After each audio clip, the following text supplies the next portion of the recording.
Guys, hope you're good. Welcome back to the channel. Today we are chatting all things online coaching mindset. So this document that I'm going to be talking you through is going to be in the description for you to take it, use it, make a copy and go away and get ready to have the online coaching mindset that you are required to have in order to grow your online business. Now this is perfect for personal trainers who are looking to transition online. It's perfect for online coaches who are sitting right now currently struggling to connect the dots. They are half got one-to-one clients, half online clients, but they just can't put it all together and come up with this perfect plan to make sure that they can live life on their terms and run the business on their terms.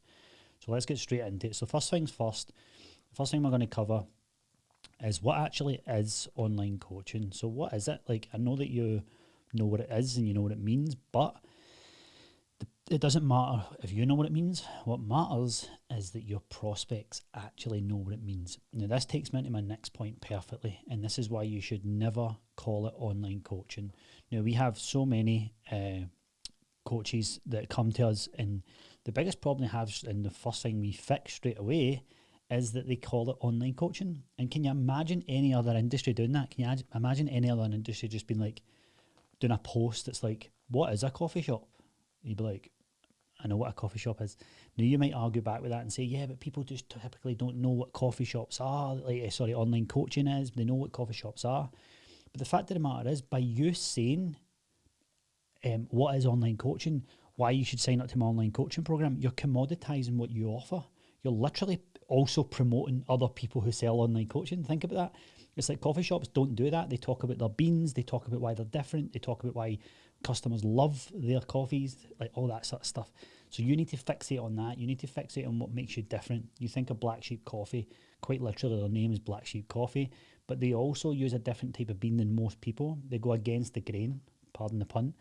So you need to think about that for yourself as well. So never call it online coaching. You need to get a name for your online service so that you can run with it and start to make it look different. You think of the MRR agency, you already know we're starting to separate ourselves from the pack by being different. And so when we are pushing, we don't say what is fitness business agencies or what is a marketing agency. We talk about the MRR agency. Now for you, it's the same. So do not ever do a post like, what is online coaching? Online coaching versus one-to-one. Because you're literally promoting other online coaches. It's like you're creating content for them, okay? So don't do that. And then, so we talk about online retention versus one-to-one retention, right? So I just want to be very, very clear with this so that you can at least either give yourself a bit of time to go, thank God Chris said that, because I've certainly felt it. But also, so you can just be like, right, okay, now I need to make sure I need to work harder for these online clients. But the truth is, online retention versus one-to-one retention, retaining clients is a lot harder than retaining one-to-one clients. Retaining clients online, it's a wee typo, is a lot harder than retaining one-to-one clients. That's it. Really simple. Like, when you train clients in person, you build up a lot of rapport. You meet them twice, 3 times a week, over a period of 2, 3, 4 years. So of course you're going to build stronger bonds and stronger connections. Now you can try and get close to that online, but it's nowhere near the same. It's just a fact. However, if you build up a good enough service, you build up a good enough community where you have regular events, even if you are online, you will get better and closer to making your retention a lot better as an online coach. Now, this coupled with the fact that so many people are selling big, 3-6 months upfront packages, it also stuns their, and I spoke about this in another video, but it stuns their recurring revenue in the back end, and which means that it stuns their retention. And so you need to think about that when you're selling. You need to think about selling 9-12 months worth of a service, because that's the solution that you're selling. People need that time frame. Okay, so I want you to be aware of that. I'm sure you already feel that if you've been doing online coaching long enough, but retaining clients online is a lot harder than retaining one-to-one clients. And I need you to know that. I need you to understand that that's always the case. However, we don't just defeat ourselves to that. We try and make sure that as one of our priorities in running an online coaching business is that we focus on retention, because if we can if we can get our average retention time span for clients from 6 months to 9-12 months, the impact that can have on your business, it can double it alone. Okay. Now let's talk about online selling versus one-to-one selling. Well, Similar in the aspect of retention, like selling one-to-one is a lot easier, especially, for those who are underconfident at selling. The line quite literally is, yeah, I'm down at this gym here. Do you want to pop in and see me on Monday at 2 o'clock and we'll have a chat? That versus back and forward on DMs for someone maybe, thousands of miles away from you. You have to be very good at communicating and building rapport very, very quick. So that is the truth. Now, have people made a lot of money online and done great at selling online? Absolutely, but you cannot deny the fact that being able to go and see someone in person and buy from them has a lot more trust than it does online, right? So I want you to understand that, and this is why it's so important that when you do start selling online, you need to get better at sales, you need to get better at appointment setting, you need to get better overall at communicating. Because one-to-one, it's just like, pop down and see me. You're already training in this gym. Do you like me? Yes, let's come for a session. And then they get instant value, okay? So it is a lot harder to sell online. So you're going to have to, if you want to survive online, you have to go out your way and learn more skills with selling. The marketplace. So just the marketplace in general, if you think of it right now, post-COVID and stuff like that, like the online coaching industry boomed because a whole host of the world just realised what it was like to have gyms closed. So they were able to train online. And that's where you've got to understand that the marketplace can shift and you need to shift with it. So I want you to understand that right now we're in a bit of a post-COVID bubble burst moment, in my opinion, where everything's settled again. And I know it's like we're still talking about COVID, but that's the truth of it. We've got a lot of online coaches in our service and it's a different marketplace now. People have understood what it's like to work online. There's a lot of different gyms popping up. There's a lot of community-based fitness things that people want to be part of something. So I do think that if you're an online coach, you have to have an in-person element to your service. Look, if you have moved to different countries and a lot of your clients are in the UK, for example, if you're back every 4 or 5 months, just have a big client event. That's a minimum. If you're here, you'll probably find that most of your clients are already in the same country as you anyway. What about an event every 4 to 6 weeks? Just a big client event day, everything from a meeting in a coffee shop for a cake and a coffee, all the way through to like a big event, hire a gym out, have a big event day, all of that good stuff. Okay, so you have to be aware of the marketplace right now and where you're at. There's a lot of online coaches who are coaching pre-COVID, and then now they're out the other end going, I had a 10K month before COVID or during COVID and I can't get back to it. It's like, yeah, because you haven't pivoted yet. Okay, so and then posting content online. Look, the fact of the matter is, if you want to push online, you need to get in the mindset of you need to reach people online. That's it, right? Because if you're a one-to-one PT, all you have to do is get known locally in the area, get a bunch of referrals, and people will start coming to you. Because when you're in person, there's only a certain postcode that you can cover.